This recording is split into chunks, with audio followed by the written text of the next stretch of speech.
A warm welcome to the video. Here we are in Columbia, South Carolina. I've been to see a good friend of mine and that gave me an opportunity to fly in one of these and then one of these as I fly with Delta in first class from Columbia, South Carolina up to Boston.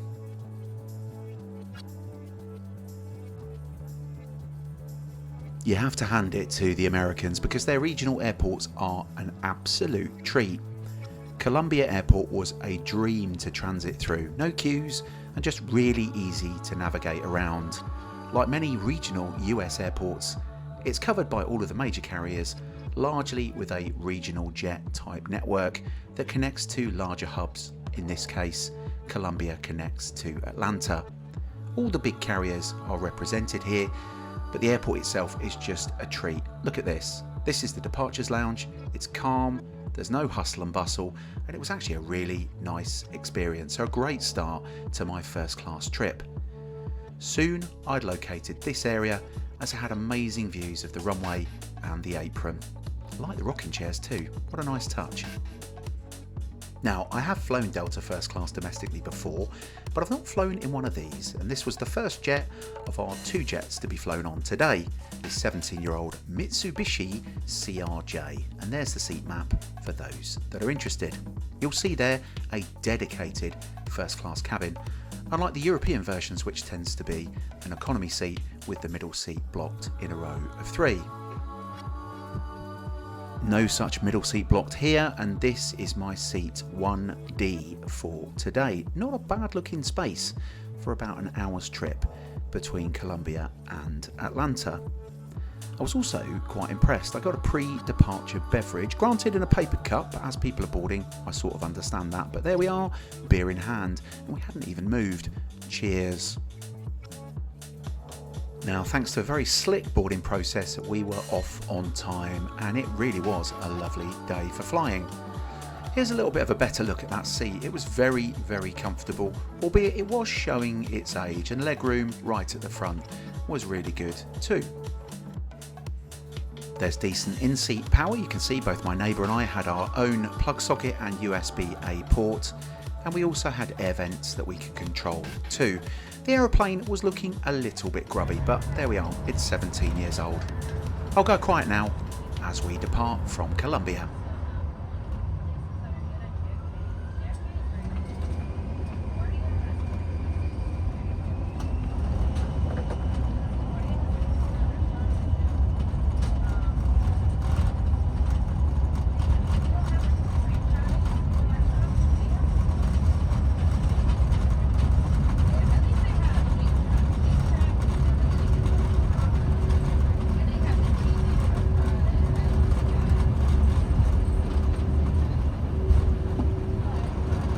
There we are aloft as we head over to Atlanta again. Just look at this weather, absolutely superb day for flying.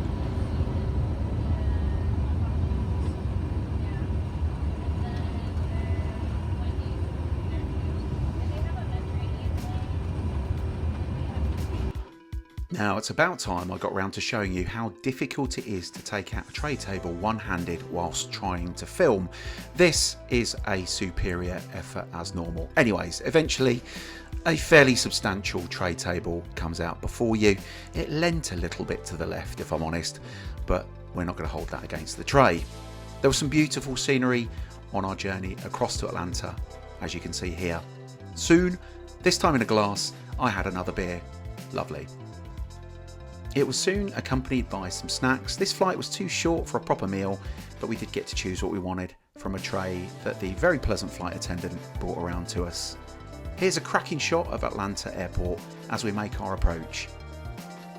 Here are the costs for this flight. So from Columbia up to Boston, including the stop through Atlanta, it was $388. Now that's a number I probably wouldn't have paid in normal circumstances, but I had a $200 Delta voucher to use, and in the spirit of research I thought I'd apply it to this experience. You can see there the basic fare would have been $275, which included a checked bag, so actually not a massive difference, although I do know that first class fares can be insane sometimes, so maybe I just got lucky. Here we are arriving at our gate. And I just thought this shot beautifully demonstrated just how busy Atlanta is. Look at all of those aeroplanes moving about in the background.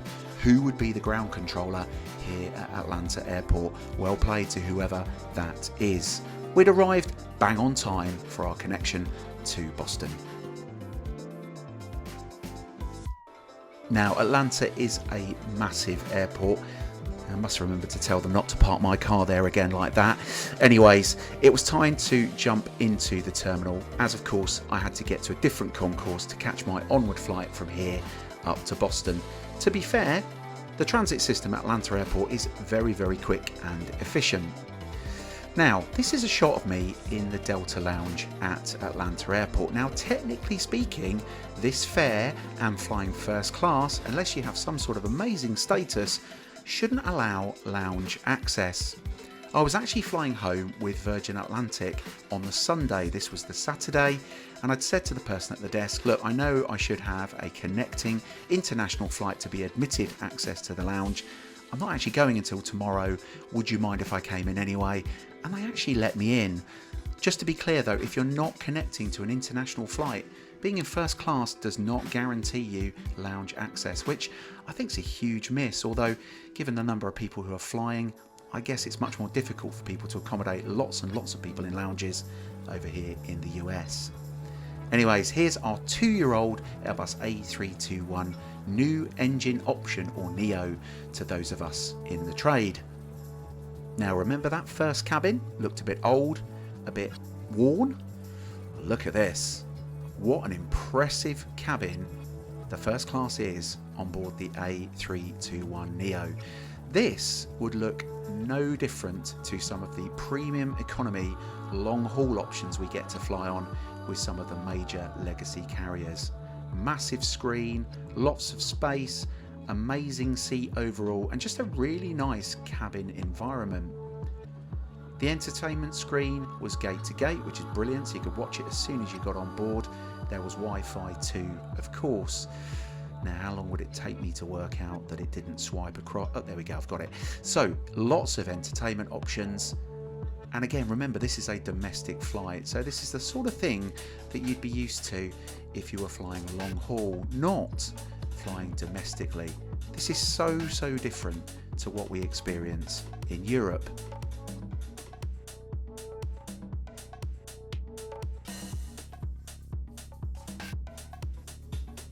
So you also have air vents above that you can control. There's mood lighting, and you'll see there just in the corner that there are cavernous overhead luggage bins, which is a real win when so many people nowadays choose to place their luggage on board rather than check it. There was also an amazing view. Just check out that sunset forming in the background. A bit more about the seat then. Now, that's not the seat cushion, that's the seat cushion. Very comfortable it was too, and you can see here, if you wanted to get some sleep, this with the added recline would make that quite possible. There was power available in the seat, both a plug and a connection there. There was also a connection under the screen as well. Now, I do have one complaint, and that was this strut that holds the seat up in front of you, which obviously very important, but it was rather in the way for my big feet. Not a major drama though. Here's the seating plan for those that are interested. Again, a dedicated business/first class cabin. Very different to what we get in Europe. And talking of what you get a priority airport experience, generous checked baggage, 2 times 32 kilograms as it happens, good refreshments and food and drink on board, absolutely better seats and comfort, and you also get better frequent flyer points. Now, I took this shot just to show that actually when you're sat back, these are pretty private seats, and there's a reasonable amount of storage as well, although not quite sure what you're supposed to store in this monstrosity, but there we go. We were soon on our way from this amazingly busy airport to head up to Boston, and once again I'll go quiet as we depart from Boston, and look out for the iconic Fly Delta Jets logo that you'll see very shortly.